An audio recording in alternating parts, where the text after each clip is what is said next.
तूर साहब, इस नैरेटिव के हवाले से आप क्या कहेंगे जो कि बनाने की कोशिश की जा रही है कि ये जो अभी हालिया वॉरफेयर हुआ है इंडिया और पाकिस्तान के बीच में, कि ये चीन और वेस्टर्न टेक्नोलॉजी के बीच में एक तरह से फाइट थी कि किसकी टेक्नोलॉजी बेहतर है? क्या आपको नहीं लगता कि इससे जो जवानों का जो जज्बा था, उनका जो पैशन था, उनकी जो आइडियालॉजी थी, वो उनसे छीनने की कोशिश की जा रही है और उनकी जो हिम्मत और उनकी बहादुरी है उसका क्रेडिट उनको नहीं दिया जा रहा है? ये ठीक बात है,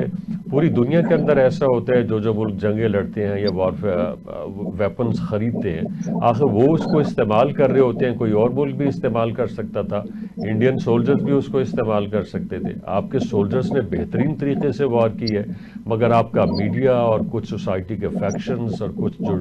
एनालिस्ट बने हुए हैं, वो सारे का सारा जो क्रेडिट है वो चीन को देने की कोशिश कर रहे हैं कि चूंकि चीन की टेक्नोलॉजी वो सुपीरियर है तो उसकी जीत हुई है, और बीच में सारा जो सोल्जर्स की सारी काबिश है, मेहनत है, उसको माइनस करना चाहते हैं। जी देखिए, जंग एक बड़ा पेचीदा सब्जेक्ट है, पेचीदा मजमून है, और ख़ास तौर पे जो छोटे मुल्क हैं उनकी तरफ से जंग जो है वो किस तरह लड़ी जानी है, कौन से हथियार आपने सिलेक्ट करने हैं। तो इस नुक्ता नज़र से देखा जाए तो पाकिस्तान की तो बहुत बड़ी कामयाबी है। कम तरीन वसाइल हैं, कम तरीन मिलिट्री बजट है, और कम तरीन मिलिट्री बजट के साथ अपने से बड़े 5 गुना बड़े एक ऐसे दुश्मन को शिकस्त फाश दी है जो वसाइल में हमसे बहुत आगे है। 650 अरब डॉलर फॉरेन करेंसी रिजर्व है, हमारा 14 अरब डॉलर है, तो 55-60 गुना तो वो हमसे करेंसी रिजर्व में आगे है, 10 गुना वो हमसे फौजी बजट में आगे है। इसके बावजूद हथियारों की सिलेक्शन और ये फैसला करना कि कौन सी टेक्नोलॉजी हमें चाहिए, ये हमारे तमाम फौजी सिस्टम की कामयाबी है। और मैं समझता हूँ कि इसके ऊपर जितनी भी सताइश की जाए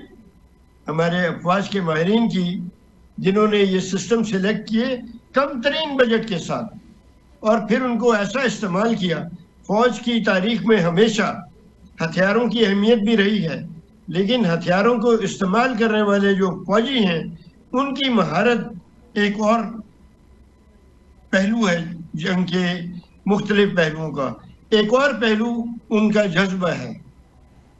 जो उसकी जिसको हम मोराल कहते हैं। तो मोराल पॉइंट ऑफ व्यू से, सिलेक्शन ऑफ वेपन्स के पॉइंट ऑफ व्यू से, skill in the use of weapons के पॉइंट ऑफ व्यू से, and standing steadfast in front of heavily outnumbering enemy and heavily outnumbering resources, उनके पास तोपें भी हमसे ज्यादा, जहाज भी हमसे ज्यादा, गोला बारूद भी हमसे ज्यादा, वसाइल भी हमसे ज्यादा, और वॉर स्टेमिना जिसे कहते हैं, आप कैलकुलेट करते हैं हम वॉर गेम्स में, वो भी हमसे ज्यादा, क्योंकि उनके पास वसाइल ज्यादा हैं। लेकिन कैसे वो फंसे आकर हमारे पंजे में कि उनको जमीन चाटनी पड़ी पाकिस्तान एयरफोर्स के सामने। न सिर्फ ये, बल्कि जमीन के ऊपर जब वो बॉर्डरों के ऊपर लड़ाई थी और एक दूसरे पे गोलाबारी जारी थी, और ये ताक में थे कि किसी तरह हम लिपक पे कब्जा कर लें, पाकिस्तान के लिए शर्मिंदगी का बायस बना दें उसको, किसी और मोर्चे पे कब्जा कर लें, जूड़ा में किसी मोर्चे पे कब्जा कर लें, लेकिन मुंह की खानी पड़ी। फिर उन्होंने जो टेक्नोलॉजी जिसके ऊपर उन्होंने पैसा लगाया वो इसराइली ड्रोन थे, और वो 98% यूजलेस साबित हुए, ज्यादातर गिरा लिए गए, और जो एक दो अपने हदफ पे पहुंचे वो हदफ को नुकसान वो ना पहुंचा सके, जिसको हम मीनिंगफुल लॉस कहते हैं। टोटल हमारे 4 जवान जख्मी हुए, लाहौर वाले वाल्टन पे आगे फटा, और इसके बाद जो पिंडी में सड़कों पे गिर गए,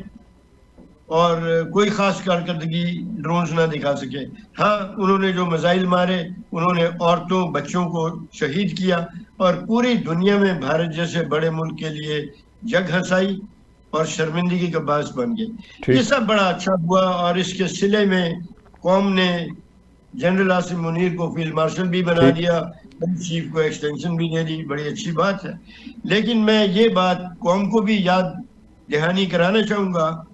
कि दुश्मन खामोश नहीं रहेगा।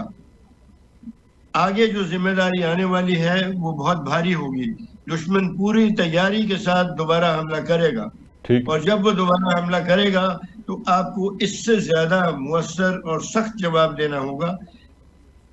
इसलिए कि हम उसके रहमो करम पे नहीं रह सकते कि वो हम इंतजार करते रहे और वो हमला करे। जी ठीक है ब्रिगेडियर साहब, जी आपका मौक़िफ़ आ गया ब्रिगेडियर साहब।